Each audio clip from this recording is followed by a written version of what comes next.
Let me kind of walk you through some of the footage that I got from this dash camera so you can see how it works in different environments. One of the unique things about this camera is not only does it come with this front camera, but it also comes with a rear camera and an inside rear camera. So you've got the two cameras on the back here. So especially if you are a professional driver and you need to get footage of inside the vehicle, that's a good camera to have. Let me show you a closer look and walk you through the navigation. This is the Model DR50. This was sent to me so I could make this video. A couple things to be aware of as I show you what comes with this. The power cable is USB Mini, I believe.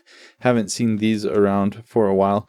And then the cable to go to the rear camera is USB Mini to USB Micro. So just be aware, you're probably not going to find other cables like this, so you will need to use the included cables for sure. It also comes with a couple electrostatic sleeves. And the way that this works is you don't want to put the adhesive directly on the windshield because this is really sticky, hard to get off. So you'll put the adhesive on first, then you put this on, and then when you need to take this off, you take the electrostatic film off and it's much easier. The rear camera has a view that goes to the outside and then also a view that goes inside the camera to get the back of people's heads. And if we look at the main camera, you can adjust that angle. Here is where the SD card comes. So it does come with this SD card. It's 64 gigabytes. So let's go ahead and plug it into power so I can show you the menu.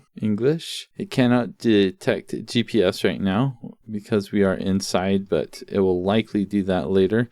And I will go with the default for Imperial, and it automatically starts recording once it has power. I'll go ahead and plug in the rear camera. So you can view the files on here. You can enable Wi-Fi to connect to an app. Let's check out the camera settings. It does have parking mode, and it does verify that you have the correct wiring for an external parking mode. For the video, we can choose the length. I'm just going to use the default of 1 minute. The resolution. So we've got a couple options for front camera. I want to see what the HDR is like, so we will enable that, and it is going to restart. For the rear camera, you can do 440p. And the interior camera, same deal. I'll just kind of scroll through some of the other settings so you can see what the settings are. You can view satellite, date and time, welcome sound. You can adjust the system sound, standby, preference transfer. You can back up some files. You can change the units and restore to default, but we're already good with Imperial. And then with the SD card, you can see what your storage allotment is, or you can format. And that's kind of nice. It tells you what the space is like. Then here you can see in the corner the outside camera. It's got a single button to press to take a picture, or a single button to save the file for the emergency recording. Installing this is pretty straightforward. Again, you need to put the electrostatic film on first, then you do the